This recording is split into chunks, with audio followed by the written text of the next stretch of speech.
ভালো হওয়ার কারণে ওরা চিন্তা করলো যে আমি পারবো। তখন তারা চিন্তা করলেন যে রংপুরে আমাকে দেওয়া হোক। ওরা নিজের প্রস্তাব যে আপনাকে রংপুরে যেতে হবে।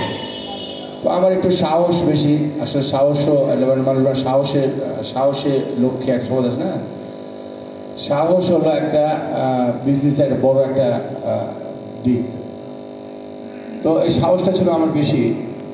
তো যার জন্য আমি চলে গেলাম রংপুরে। তো রংপুরে আমার অনেক ভালো। রংপুরে ওখানে আমার 40,000 ব্যাগ 50,000। এক সময় আমি রংপুরে 1 বছর, এবার ক্লিকার ছিল না, অনেক ব্র্যান্ডের ক্লিকার ছিল না। সেই বছর আমি 70,000 ব্যাগ মাল বিক্রি করছিলাম রংপুরে। আমি 70,000 ব্যাগ মাল বিক্রি, এক ক্লিকার ছিল না। সেই সময় গাইবান্ধাতেও বিক্রি করছি, ওরা সম্ভবত 30,000 ব্যাগে গাইবান্ধাতেও বিক্রি করছে। ওই সময়টাতে ক্লিকার ছিল না, ম্যাক্সিমাম এর ক্লিকার ছিল না, এদের ক্লিকার পর্যাপ্ত ছিল, মালটা বিক্রি করতে পারছি। তো যাই হোক, ওখানে আমার সেল বলে মোটামুটি ওখানে 40,000 ব্যাগ ওখানে সেল হয়। তো একইভাবেই জয়পুরহাটে আমার 60,000 ব্যাগ মাল বিক্রি হয়। জয়পুরহাটে নিজ এলাকায় 5টা থানা মাত্র, এখানে তো 8টা থানা, আর ওখানে 5টা থানা। 5টা থানাতে আমার ওইখানে সেল হয় 60,000 ব্যাগ মাল বিক্রি হয়। তো আসলে জয়পুরহাটে ভালো করার জন্যই আসলে আমাদেরকে এইভাবে নিয়ে আসছে। তো আমি আমার নতুন করে স্বপ্ন দেখতেছি যে আমার জয়পুরহাটের সেল ভলিউম, টোটাল সিমেন্টের সেল ভলিউম হলো 3 লক্ষ ব্যাগ।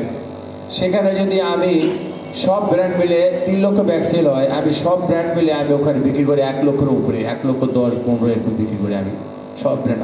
ওখানে আমার ব্র্যান্ড বেশি, আমার নিজস্ব ব্র্যান্ডই ওখানে 4টা ব্র্যান্ড, আর এখানে 2টা ব্র্যান্ড আছে। এখানে একটা স্ক্যান সিমেন্ট আছে আর একটা 7 হর্স আছে, 2টা ব্র্যান্ড আমার এখানে আছে। এই 2টা ব্র্যান্ডের ব্যাপারেই আপনাদেরকে বলার ইচ্ছা, ওই উদ্দেশ্যেই আসছি। তো আসলে এখানে সেল ভলিউম এখানে 7 লাখ ব্যাগ, এখানে সেল ভলিউম 7 লাখ ব্যাগ, মাল বিক্রি হয় আমার 10,000 ব্যাগ। আর ওখানে 3 লাখ ব্যাগ, মাল বিক্রি হয় 1 লাখের উপরে। তাহলে ওইখানে সেল ভলিউম অনুপাতে আমার ওখানে সেলটা এত বেশি। এখানে যেহেতু 7 লাখ ব্যাগ, 7 লাখ প্রতি মাসে 7 লাখ ব্যাগ মাল বিক্রি হয়, আর আমার এখানে 10,000 ব্যাগ, একেবারেই কম। এই কমটাকে কীভাবে ভালো করা যায় এই নিয়ে আমি কাজ করে যাবো। যে যেমন আপনাদের সঙ্গে কথা বলতেছি, ঠিক একইভাবে আপনাদের আসার আগে আমি ইঞ্জিনিয়ারদের সঙ্গে কথা বলছি, আমি ইঞ্জিনিয়ার ভাইয়ের সঙ্গে কথা বলছি আপনাদেরকে, ইঞ্জিনিয়ারকে নিয়ে, এবং বাড়িওয়ালাদের কাছে যাবে, যার জন্য আজকে শামীম নামে ছেলেটাকে নিয়েছি। শামীমকে আজকে নিয়েছি, শামীমকে ট্রেন আপ করলে বলে শামীম বাড়িওয়ালাদের সঙ্গে যোগাযোগ করবে বলে আপনাদের পাশে দাঁড়িয়ে থাকার জন্য আর এতগুলো সেনাবাহিনী রেডি করছে। সব কিছু মিলাই যদি আমরা যদি সবাই মিলে চেষ্টা করি, তাহলে এই সেল ভলিউমটা বাড়বে এবং আপনাদের পাশে আমি বারবার আসবো।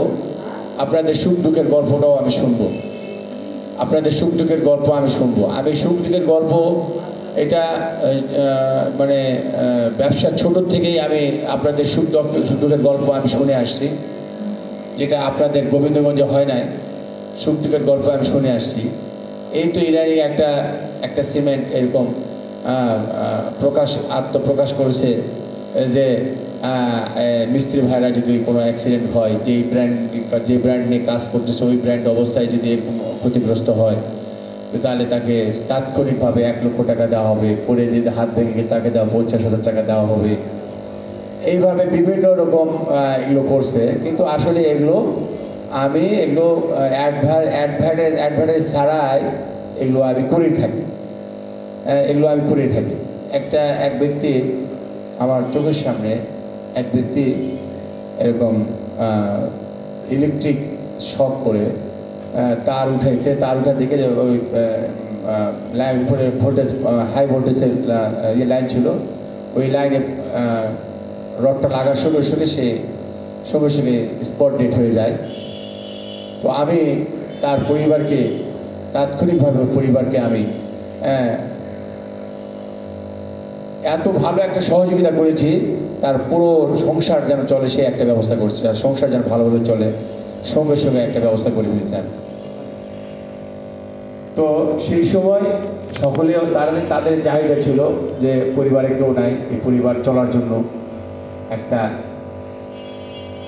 রিক্সা দরকার। সেই সময় অটো ছিল না, রিক্সারই প্রয়োজন ছিল, অটো নাম শব্দটাই ছিল না। তো একটা রিক্সা হলে অন্তত সে তার সংসারে কিছু হলেও তার চলতে পারে। তারাই নিজেরাই দাবি করছিল, তারা নিজেরাই চাইছিল, তো তাদেরকে একটা রিক্সা দেওয়া হয়েছিল সেই সময়ের কথা। এরপর অনেক অনেক অসংখ্য এরকম আছে যেগুলো আমি করেই থাকি, সেইগুলো বিষয়গুলো আমি আপনাদেরকে দেখব। আপনাদের সন্তান, মানুষের সবচেয়ে প্রিয় জিনিস হল তার সন্তান।